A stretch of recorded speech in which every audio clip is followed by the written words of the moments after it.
Každý rok 5. decembra je v našom meste brutálne zavraždená jedna osoba. Polícia si s tým nevie rady. S každou zanechanou obeťou tu zostáva pôvabný príbeh. Nižšie sú príbehy z predchádzajúcich 3 rokov. Fredrik sa rád usmieval, za to bol vždy rád. Šťastný, láskavý a nežný. Nikdy nebol smutný, ale Fredrik mal jedno tajomstvo. Také, ktoré vedel len on. Miloval, keď mohol škrtiť deti. Schladli a zmodrali. Obyvatelia mesta ich nikdy nenašli. Bol veľmi bystrý. Fredrik vzal mŕtvoly a roztrhal ich. To by nemohol byť mladý Fredrik, každý si vravel. Je to človek od Boha. Vždy ho vidíme, ako sa modlí. Nadišla chladná noc a Fredrik odpočíval. Zrazu započul škrabanie spod postele. Fredrik sa celý triasol. Vzal petrolejovú lampu. V spálni na dláške bol démon, ktorý s ním mal plán. Preč s tebou, zver. Noc je temná a dlhá. Nemáš tu čo robiť, keďže som neurobil nič zlého. Krampus sa iba smial, kým potriasol hrdzavou reťazou. Fredrika zavisel za krk, až kým sa nezačal zvíjať v bolestiach. Úzol sa zužoval a zarezával do kože. Fredrik kričal a kričal. Platil za svoje hriechy.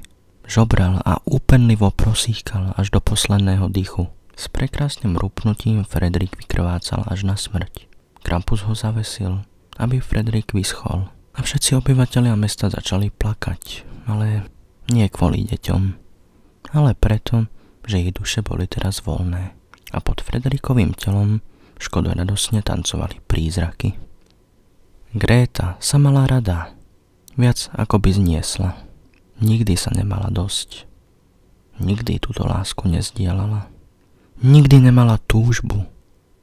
Bola to iba potreba. Jej závisť rástla. A rástla s ňou aj chamtivosť. Gréta potrebovala viac, ale nemala peniaze. Tak okrádala jej rodinu.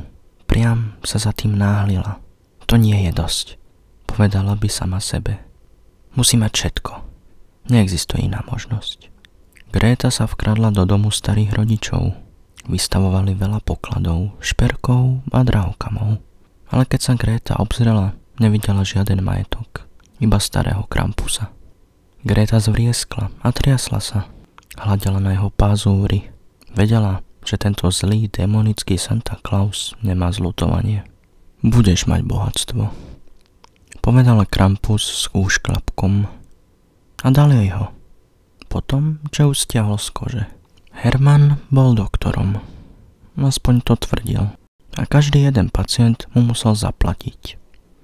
Rezal, ťahal a spaloval. Mal hotovo. To bolo to, po čom vždy tak túžil. Tento chirurg bol mesiar, ktorý s obľubou pojedal z dochliny. Z ich krvácajúceho mesa mal kvalitné červené víno. Hlad mu pohltil celé telo, mysel i dušu. Takto si tento satan vyberal svoju daň. Herman bol sám, sedel na stoličke. Všetko to ľudské mäso sa postaralo o to, aby bol tučný. Zaspával a začal chrápať, až kým nahnevaný Krampus nevpadol dovnútra. Herman sa nemohol ani pohnúť. Zo strachu sa pomočil. Krampus si oblízol pery a s potešením zavrieskal. Najprv mu vylúpol oči. Herman nemohol nič vidieť. Potom mu Krampus narezal jazyk na kúsočky. Citlivejšie, ako by mal. Vianoce sú radostné, plné lásky a radosti. Avšak si musíte zapamätať toho, ktorého sa všetci bojíme. Takže buďte k sebe milí. Prejavte si lásku a dbajte na tieto príbehy.